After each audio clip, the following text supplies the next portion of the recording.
నమస్కారం. చట్టసభల్లో వనిత కార్యక్రమానికి స్వాగతం. ఈనాటి మన చట్టసభల్లో వనిత కార్యక్రమంలో నందమూరి వారి ఆడపడుచుగా, దగ్గుపాటి వారి కోడలిగా, అలాగే కేంద్ర వాణిజ్య మరియు పరిశ్రమల శాఖ సహాయ మంత్రిగా వ్యవహరిస్తున్న శ్రీమతి దగ్గుబాటి పురంధరేశ్వరి గారు మనతో ఉన్నారు. మరి వారితో మాట్లాడి వారి మనోగతాన్ని తెలుసుకుందాం.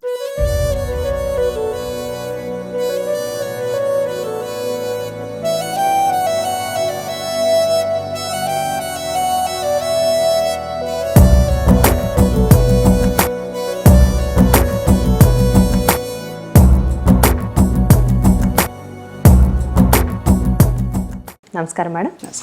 మీ గురించి మా వనితా వ్యూవర్స్ ఎన్నో విషయాలు తెలుసుకోవాలని ఉత్సాహపడుతున్నారు. మరి మీ బాల్యం నుంచి మొదలు పెడదాం మేడం. ఒకసారి బాల్యం గురించి చెప్తారా? మాది చాలా పెద్ద కుటుంబం అని చెప్పి అందరికీ తెలుసు. మేము ఆడపిల్లలం అంటే 4, మగపిల్లలు వచ్చేటప్పటికి 7. సో ఒక రకంగా చెప్పాలంటే ఒక మినీ క్రికెట్ టీం అని చెప్పొచ్చు. 11 మంది అన్నమాట. చాలా ఆనందంగా, చాలా ఉత్సాహంగా గడిపామని చెప్పి నేను చెప్పొచ్చు. అందరూ ఏ విధంగా వారి బాల్యం గడుపుతారు, చిన్న చిన్న వాటి మీద తగులు పట్టడం కావచ్చు, లేకపోతే కలిసి ఏమైనా చిలిపర్లు అల్లర్లు చేయటం కావచ్చు, ఇవన్నీ కూడా సహజంగా జరిగేటువంటివే. డెఫినెట్గా ఇవన్నీ మరపుకు రానటువంటి ఒక మధుర క్షణాలుగా నేనైతే ఖచ్చితంగా భావిస్తాను. అండ్ నాన్నగారు అంటే ఎప్పుడు ఆయన చాలా బిజీగా ఉండేవారు. ఆయన అంటే భయం అని చెప్పే కన్నా రెస్పెక్ట్తో కూడినటువంటి ఒక గౌరవ భావం అని చెప్పి నేను చెప్పొచ్చు. సో వారు వస్తున్నారంటే గబుకుని లేచి నిలబడి. అంటే ఎవరితో బాగా చనువుగా ఉండేవారు? అమ్మతోనా, నాన్నతోనా? అంటే నాన్నగారు ఒక్కొక్కసారి కొన్ని సందర్భాల్లో 3 షిఫ్ట్లు కూడా పనిచేసేవారు. సో మేము చాలా తక్కువ సమయాలు ఆయన్ని చూడటం అనేది జరిగేది. అమ్మ ఆ లోటు తెలియనీయకుండా కంప్లీట్గా గ్యాప్ని భర్తీ చేస్తూ ఆవిడ మాకు అన్ని విధాలా కూడా ఎప్పుడు మాకు అందుబాటులో, మాకు అండగా ఉండేటువంటి వ్యక్తిగా. మాకు అమ్మ దగ్గర చనువు ఎక్కువ ఉండేది. బట్ ఇందాక చెప్పినట్టుగా నాన్నగారు అంటే భయం అని చెప్పే కన్నా వారి మీద ఉన్నటువంటి ఆ గౌరవ భావం కొంతమేరకు అంత చనువు ఇవ్వలేదేమో అని చెప్పి అందరూ భావిస్తారు. బట్ వారు కూడా కొన్ని సందర్భాల్లో మాతో చాలా చనువుగా ఉండేవారు, జోక్స్ వేసేవారు, నవ్విస్తూ ఉండేవారు. సో అవన్నీ కూడా that's the hidden side of him, ఎవరికి తెలియనటువంటి అంశం అన్నమాట వారికి సంబంధించి. సో డెఫినెట్గా అమ్మగారు మాకు చాలా దగ్గరగా, మాకు అన్నిటికీ మాకు అమ్మే. మీ 11 మంది పిల్లల్లో ఎవరు పెద్దవారు? జయకృష్ణ మా అన్నయ్య, ఆయన పెద్ద ఆయన. తర్వాత లోకేశ్వరి ఆడపిల్లలోకి వచ్చేటప్పుడు. మీకు బాగా చనువుగా ఎవరు ఉండేవారు ఈ 11 మందిలో? ఒక రకంగా చెప్పాలంటే మా నాయనమ్మకి, తాతయ్యకి ఆడపిల్లలు లేనటువంటి సందర్భంలో నన్ను తీసుకువెళ్ళి నెమ్మకూరులో వాళ్ళు పెంచుకోవడం జరిగింది. అక్కడ హరికృష్ణ గారు కూడా నెమ్మకూరులోనే పెరిగారు. సో నాకు హరన్నయ్యకి బాగా అటాచ్మెంట్ ఉంది.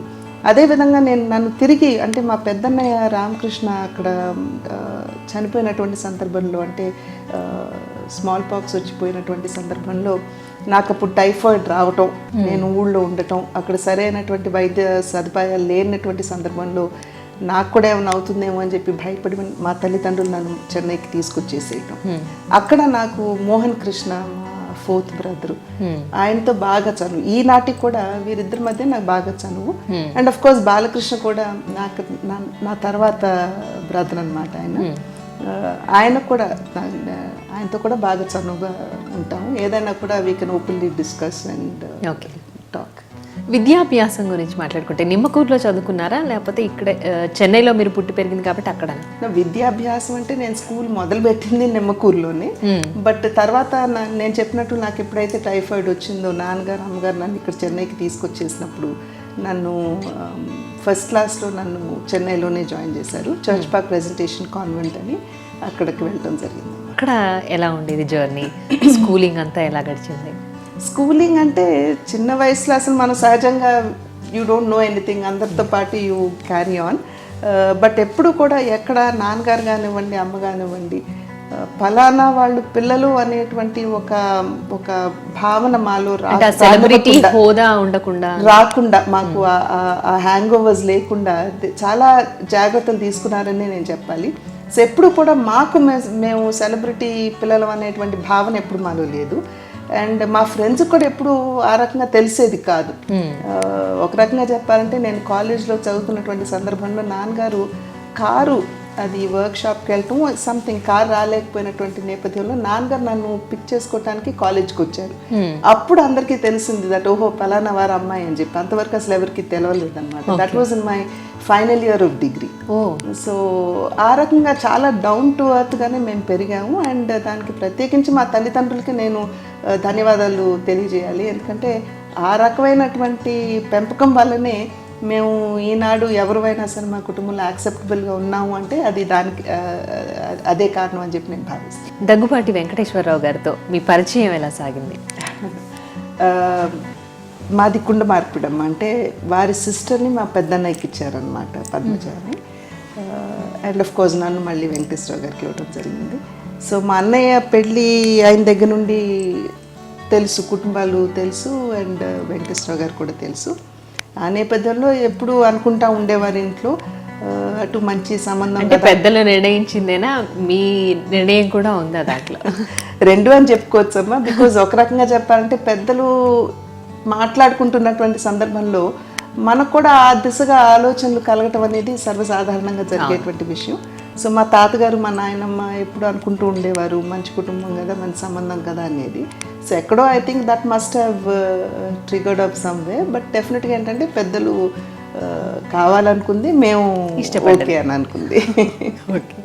ఎప్పుడైంది మీ ఎన్నో వయసులో పెళ్లి జరిగింది? నాకు డిగ్రీ అయిన వెంటనే, అంటే లాస్ట్ ఇయర్ ఆఫ్ డిగ్రీలో నాకు వివాహం అయింది. 79 మేలో అయిందనమాట. I was about 20 years. Okay. Before marriage అంటే పెళ్లికి ముందు ఎప్పుడు మీకంటే రాజకీయ రంగ ప్రవేశం చేయాలి అన్న థాట్ ఉండిందా? పెళ్లి తర్వాతే వచ్చిందా? అసలు ఎప్పుడు రాజకీయాలు అనేది అసలు ఆలోచన ఇంట్లో ఉండేది కాదు. నాన్నగారు కూడా తర్వాత, మా వివాహం అయిన తర్వాతే నాన్నగారు రాజకీయాల్లో కూడా రావడం జరిగింది. సో అంతవరకు అసలు రాజకీయాల ఆలోచన ఎవరికి లేదు.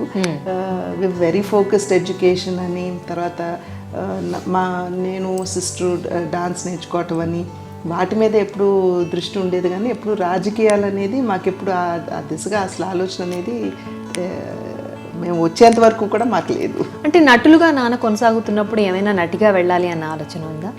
లేదండి, అటు అసలు నాన్నగారు ఎప్పుడు కూడా, అంటే ఎప్పుడు మేము ఆలోచించలేదు. అండ్ నాన్నగారు కూడా సెట్స్కి రావడానికి, అంటే వారు షూటింగ్ జరుగుతున్నప్పుడు రావడానికి అంతగా ఆయన సుముఖంగా ఉండేవారు కాదు. ఏదైనా మంచి సీను, మంచి ఆర్టిస్ట్ లైక్ సావిత్రి గారు, సూర్యకాంతమ్మ గారు, లేకపోతే ఎల్ విజయలక్ష్మి లాంటి వారు మంచి క్లాసికల్ డాన్స్ లాంటిది ఏదైనా ఉంటే అప్పుడు కాసేపు సెట్స్కి రానిచ్చేవారు అనమాట. అంతకుమించి ఎక్కువగా మేము ఆయన షూటింగ్కి వెళ్ళటం అని, అక్కడ కూర్చోవటం అని అది ఉండేది కాదు. అందుకని అటువైపు కూడా ఒక రకంగా మాకు ఆలోచన లేదు. కాకపోతే తమ్ముడు బాలకృష్ణకు మటుకు నాన్నగారి సినిమా చూసి ఇంటికి రాగానే వెంటనే దాన్ని ఇమిటేట్ చేయటం అని, so they was an inborn streak అన్నమాట. బాల నటుడిగా కూడా చేశారు, ఆయన హరికృష్ణ గారు ఇద్దరు చేశారండి. సో ఆ రకంగా ఆ స్ట్రీక్ వాళ్ళల్లో ఉండేది. బట్ నాకు డాన్స్ మీద ఇష్టంగా ఉండేదని చెప్పి ఆ ఇష్టాన్ని గుర్తించి నాన్నగారు నన్ను కూచిపూడి డాన్స్ అకాడమీలో, అంటే వెంపటిచంద్ర సత్యం గారి దగ్గర శిష్యురాలుగా వారు చేర్పించడం జరిగింది. So I think it went with ఎవరు ఏ రకంగా ఇష్టపడితే ఆ రకంగా అన్నట్టు ఎన్కరేజ్మెంట్ ఇచ్చారు.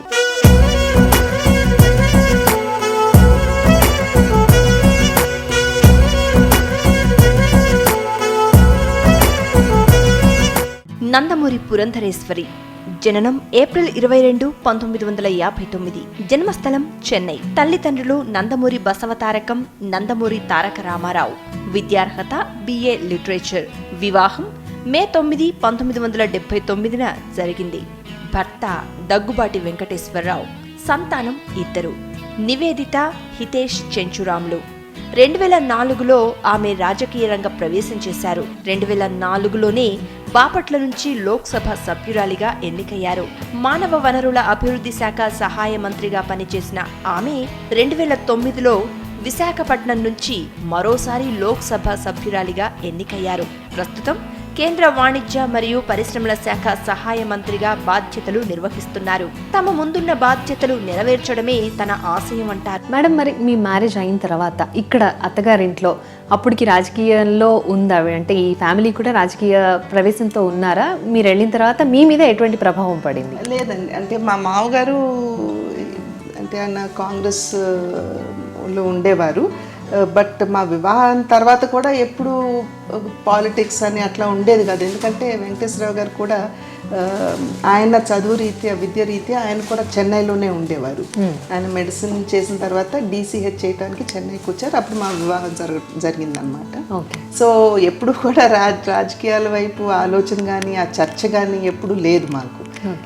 బట్ మా వెడ్డింగ్ అయిన ఒక 3 yearsకి నాన్నగారు పార్టీ పెట్టడం, వెంకటేశ్వరరావు గారు ప్రధానంగా బిజినెస్ ఏదన్నా ఐడెంటిఫై చేసుకోవాలి అని చెప్పి ఇక్కడికి వచ్చినప్పటికీ నాన్నగారికి ఎవరు అప్పుడు సపోర్ట్ లేరు. సో కొంచెం ఎవరైనా పార్టీ ఒక స్టేజ్కి వచ్చేంత వరకు ఉండి నేను తర్వాత బయటికి రావాలి అన్న ఆలోచనతోటి ఆయన రాజకీయాల్లోకి అప్పట్లో నాన్నగారికి సపోర్ట్గా ఉండాలని ప్రవేశించడం జరిగింది. ఆ ప్రవేశించడం ఇప్పటి వరకు కొనసాగుతూనే ఉంది. తెలుగుదేశం పార్టీతో మీరు రాజకీయ రంగ ప్రవేశం చేశారు, ఇప్పుడు కొనసాగుతుందేమో కాంగ్రెస్లో. ఈ రెండు కూడా భిన్న ధృవాల్లాగా చెప్పుకోవచ్చు కదా రాజకీయాల్లో. మరి ఎలా సాధ్యపడింది మీకు?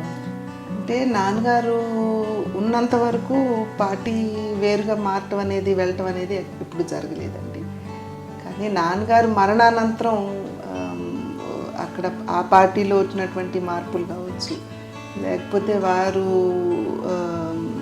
ఎంచుకున్నటువంటి మార్గం కావచ్చు,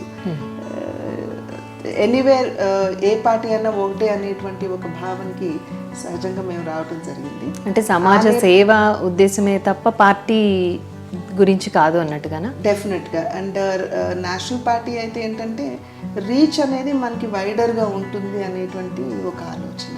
అండ్ మళ్ళీ నేను ఇక్కడ గట్టిగా చెప్పాల్సింది ఏంటంటే నేను ఎప్పుడు అనుకోలేదు రాజకీయాల్లోకి రావాలని కానీ వస్తానని కానీ ఎప్పుడు అనుకోలేదు. అనూహ్యమైనటువంటి పరిస్థితులు, అనుకోనటువంటి సందర్భాల్లో నేను రాజకీయాల్లోకి రావాల్సి వచ్చింది. అండ్ అది భగవంతుడు ఇచ్చినటువంటి ఒక అవకాశంగా మేము భావించడం, మా తల్లిదండ్రుల యొక్క ఆశీర్వాదం ఎప్పుడు నాతో ఉన్నది అనేటువంటి ఒక నమ్మకం, దాంతో ఇప్పటి వరకు కూడా కొనసాగడం జరిగింది.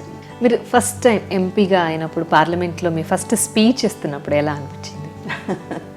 అది మరుపురానటువంటి అనుభవం. ఎందుకంటే ఆ రోజు నేను అంతకుముందు వ్యవసాయ రంగ సంక్షోభం మీద డిస్కషన్ ఉంటుంది అని చెప్పి నాకు తెలిసినప్పుడు నేను స్పీచ్ తయారు చేసుకోవటం, వెళ్ళి నేను మా పార్లమెంట్ అఫేర్స్ మినిస్టర్ని అడగటం జరిగింది నాకు అవకాశం ఉందని.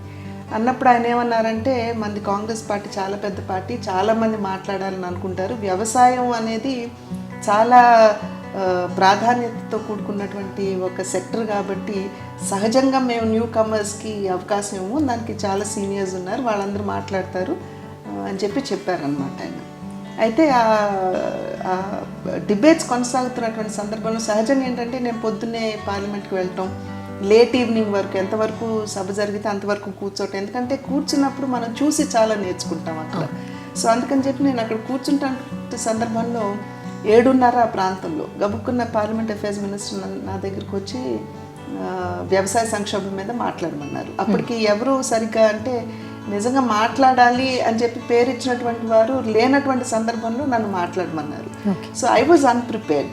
అందుకని నేను వెంటనే ఉన్నా, సార్ ఇప్పుడు నేను అడిగినప్పుడు నాకు ఇవ్వలేదు, మరి ఇప్పుడు నేను మెంటల్గా ప్రిపేర్డ్గా లేనటువంటి సమయంలో మీరు మాట్లాడమంటే I don't want to make a fool of my self అని చెప్పినప్పుడు ఆయన ఒక మాట అన్నారు, సమయం లేదు అన్నప్పుడు మా వెంట పడతారు, సమయం ఉంది మీరు మాట్లాడండి అన్నప్పుడు మీలాంటి వారు వెనకాడతారు అని చెప్పి ఆయన ఒక కామెంట్ చేశారు. అండ్ దట్ కొంచెం నాకు ఏమనాలి, ఆ పట్టుదల, మరి మొండితనం, వాట్ ఎవర్ ఇట్ ఈస్, లేదు సరే నేను మాట్లాడతానని చెప్పడం జరిగింది. అండ్ నేను లేచి మాట్లాడిన తర్వాత మాట్లాడుతున్నటువంటి సందర్భంలో they was pin drop silence. So నాకు ఒకంత అనుమానం, నేను కరెక్ట్గా మాట్లాడుతున్నానా లేదా, because that is my first speech. ఏం మాట్లాడాలి, ఎలా మాట్లాడాలి అని చెప్పి తెలియనటువంటి, ఎవరి డైరెక్షన్స్ గైడెన్స్ లేనటువంటి సందర్భంలో మాట్లాడుతున్నప్పుడు ఒకంత అనుమానం, నిజంగా నేను కరెక్ట్గా మాట్లాడుతున్నానని. కానీ మాట్లాడిన తర్వాత after I finished my speech I think ఒక 10-15 minutes ఇంటర్వెన్షన్ చేశాను. అయిపోయిన తర్వాత అందరూ బల్లలు చరిచి వారి హర్షాన్ని వ్యక్తం చేయటం. వెంటనే నాకు బాగా గుర్తు, సచిన్ పైలట్ ముందు నా దగ్గరికి వచ్చి నా షేక్ హ్యాండ్ ఇచ్చి Purandeswari you spoke very well అని చెప్పడం. కేవలం స్వపక్షం వారు మాత్రమే కాకుండా అన్ని పార్టీలకు సంబంధించినటువంటి వారు ఎవరైతే కొంచెం బాగా క్లోజ్గా ఉంటూ ఉన్నారో వారందరూ కూడా దగ్గరికి వచ్చి అప్రిషియేట్ చేయటం. I think that gave me a lot of confidence and Boost.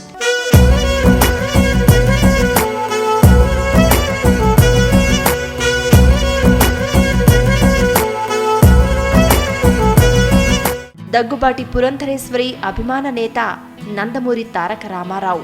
నచ్చే రంగు నలుపు, నీలం. వెజ్, నాన్ వెజ్ వంటకాలు ఏవైనా ఇష్టమేనంటారు. భారతదేశంలో పలు ప్రాంతాలలో పర్యటించడం చాలా ఇష్టమంటారు.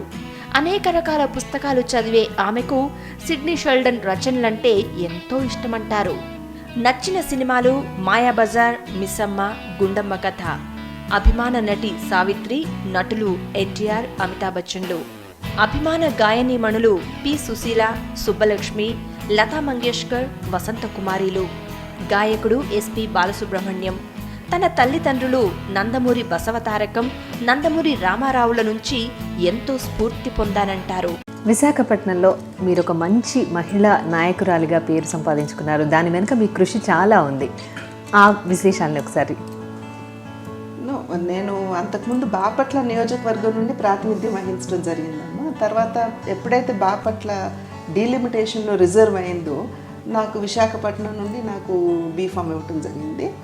అండ్ అక్కడ ప్రత్యేకించి నేను విశాఖ వాసులకి నా ధన్యవాదాలు తెలియజేయాలి. ఎందుకంటే ఆనాడు వారు నమ్మకంతో ఓటు వేయబట్టే నేను వారి ప్రతినిధిగా నేను అక్కడ పార్లమెంట్కి వెళ్ళగలిగాను అనేటువంటి విషయం సత్యదూరం కాదు. వారు కనబర్చినటువంటి ఆ విశ్వాసానికి ధీటుగా నేను అక్కడ ఉన్నటువంటి సమస్యల పట్ల అవగాహన పెంచుకోవటం కానివ్వండి, లేకపోతే వాటిని పరిష్కరించడానికి కృషి చేయటం కానివ్వండి జరిగిందని చెప్పి నేను చెప్పాలి. అండ్ వారు కూడా అక్కడ ఏమన్నా సమస్య ఉందనుకోండి వెంటనే నా దృష్టికి తీసుకురావటం. అండ్ అది కొన్ని సమస్యలు ఏంటంటే చాలా జటిలంగా ఉంటాయి విశాఖపట్నంలో. ఎందుకంటే చాలా పిఎస్యూస్ ఉన్నటువంటి సందర్భంలో ప్రతి ఒక్క సమస్య పిఎస్యూతో ముడిపడి ఉన్నటువంటి నేపథ్యంలో వాటిని వెంటనే పరిష్కరించుకునేటువంటి అవకాశం ఉండదు. అయినా కూడా అక్కడ వాళ్ళు కూడా చాలా సంయమనంతో నాతోటి ఉంటూ నేను ఎప్పుడు రమ్మంటే అప్పుడు ఢిల్లీకి రావడం, ఎప్పుడు రమ్మంటే అప్పుడు హైదరాబాద్కి రావడం, మినిస్టర్స్ని కలవటం, ఇవన్నీ వారు నాకు చాలా సపోర్ట్ చేశారని చెప్పి నేను చెప్పక తప్పదు. ఇన్ఫ్యాక్ట్ వారు అంత నాతో కోఆపరేట్ చేశారు కాబట్టి అక్కడ ఉన్నటువంటి సమస్యల్ని ఇప్పుడు 10 సమస్యలు ఉంటే అన్నీ నేను పరిష్కరించేశాను అని చెప్పి చెప్పడం కూడా అది సత్యదూరమే అవుతుంది. డెఫినెట్గా ఒక 10 సమస్యలు ఉంటే ప్రాబబ్లీ ఒక 4-5 డెఫినెట్గా మేజర్ సమస్యలు పరిష్కరించుకునేటువంటి ఒక అవకాశం నాకు అక్కడ ఉన్నటువంటి వారందరూ కూడా ఇచ్చారు. So but I definitely owe my gratitude and my responsibilities to my constituency. Madam, రాజకీయాల్లోకి వచ్చే మహిళలకు మీరు ఇచ్చే సందేశం ఏంటి? మహిళలు సాధించలేనిది అనేది లేదు అని చెప్పి నేను గట్టిగా భావిస్తాను. మేధోశక్తిలో కావచ్చు, ధీశక్తిలో కావచ్చు, మహిళ ఎవరికి తక్కువ కాదు అనేటువంటి విషయాన్ని ప్రతి మహిళ గుర్తించాలి. అంటే న్యూనత భావంలో జీవించకుండా ఆ న్యూనత భావాన్ని విడనాడి ఆత్మస్థైర్యంతో ఈనాడు మహిళ ముందుకు వెళ్ళవలసినటువంటి అవసరం చాలా ఉంది.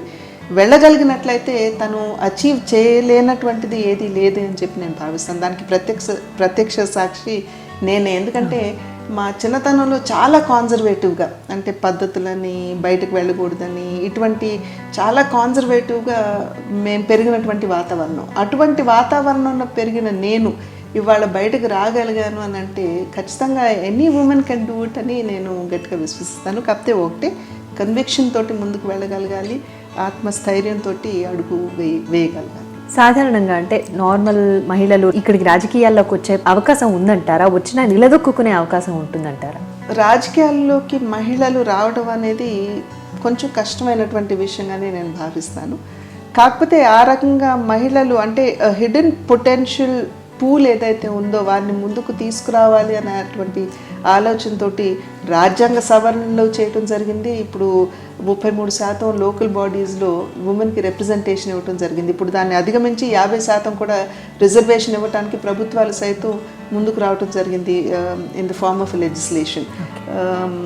అటువంటి అవకాశాలు ఉన్నప్పుడు మహిళలు అందిపుచ్చుకోవాల్సినటువంటి ఆవశ్యకత అయితే ఖచ్చితంగా ఉంది. అంటే ఒకానొక సందర్భంలో ఈ చట్ట సవరణ ఎప్పుడైతే జరిగిందో ముందు మహిళలు ఉంటారు, వెనక భర్తలు ఆడిస్తారు అని చెప్పి భావించినప్పటికీ మహిళలు వాటన్నిటిని అధిగమించి వాళ్ళ ముందుకు వస్తున్నారు, చాలా అసర్టివ్గా ఉంటున్నారు. కేవలం భర్తలు చెప్పినట్టు ఆడకుండా వారు they are able to assert themselves. కనుక అటువంటి అవకాశాలు ఉన్నప్పుడు మహిళలు అందిపుచ్చుకోవాల్సినటువంటి అవసరం అయితే ఖచ్చితంగా ఉంది. బట్ డెఫినెట్గా it's a very tough field. ఇప్పుడు మేము పార్లమెంట్లోకి వెళ్ళిన తర్వాత ఒక్కసారి మొదట ఇంటర్వెన్షన్ చేసేంత వరకు చాలా కష్టంగా ఉంటుంది మహిళలకి. ఎందుకంటే సహజంగా ఏంటంటే అంత సీరియస్గా తీసుకోననేటువంటి ఒక భావన, బట్ నాకైతే అది కరెక్ట్ కాదు అని అనిపించింది. అట్ ఎప్పుడైతే ఒక సబ్స్టాంటివ్ ఇంటర్వెన్షన్ అంటే మనం ఆ సబ్జెక్ట్కి అనుగుణంగా మనం మంచి ఆలోచనలు వారికి అందిస్తూ మనం ఎప్పుడైతే మంచి ఇంటర్వెన్షన్ చేయగలుగుతామో ఖచ్చితంగా రికగ్నిషన్ ఉంటుంది అని చెప్పి నేను భావిస్తాను. మేడం, వనిత వ్యూయర్స్కి చివరిగా విరిచే సందేశం ఏంటి? వనిత ఛానల్కి ప్రధానంగా నేను వారు 5వ సంవత్సర వార్షికోత్సవ సందర్భంగా వారికి నా శుభాకాంక్షలు మీ అందరికీ కూడా నేను తెలియజేసుకుంటున్నాను. ఐ థింక్ ఇది ప్రప్రథమ మహిళల్ని ఉద్దేశించి ప్రారంభించినటువంటి ఛానల్ కాబట్టి మహిళలకు సంబంధించినటువంటి అంశాలు చాలా బాధ్యతాయుతంగా వాటిని తీసుకుని మహిళలకి ఒక మంచి సందేశాన్ని ఇచ్చే దిశగా ఈ ఛానల్ చేస్తున్నటువంటి కృషిని ప్రతి ఒక్కరూ మేమందరం కూడా హృదయపూర్వకంగా అభినందిస్తున్నాము. ఇదే విధంగా మరింత సమర్థవంతంగా, ఇప్పటి వరకు సమర్థవంతంగా మీరు ముందుకు వస్తున్నారు, మరింత సమర్థవంతంగా మహిళలకి ఏదైతే చాలా ఇంపార్టెంట్ అని చెప్పి భావిస్తాం అటువంటి అంశాలని తీసుకుని ఖచ్చితంగా మహిళలకి మంచి ప్రేరణ ఇస్తూ మీరు చేస్తున్నటువంటి కృషిని ప్రత్యేకించి నేను అభినందిస్తూ మీకు ప్రత్యేకించి నేను నా కృతజ్ఞతలు తెలియజేసుకోవాలి. మీ ద్వారా నేను ఎంతమంది మహిళలతో సంభాషించేటువంటి ఒక అవకాశం, ప్రతి మహిళతో నేను సంభాషించలేను, బట్ మీరు అటువంటి అవకాశాన్ని ఇచ్చినందుకు మీకు నా కృతజ్ఞతలు. ధన్యవాదాలు మేడం. మరి మా ఈ కార్యక్రమంలో మీ అమూల్యమైన సమయాన్ని వెచ్చించి మీ గురించి ఎన్నో విషయాలు మా వ్యూయర్స్కి తెలియజేసినందుకు ధన్యవాదాలు. సహ సమర్పించిన వారు శ్వేత శారీ మందిర్.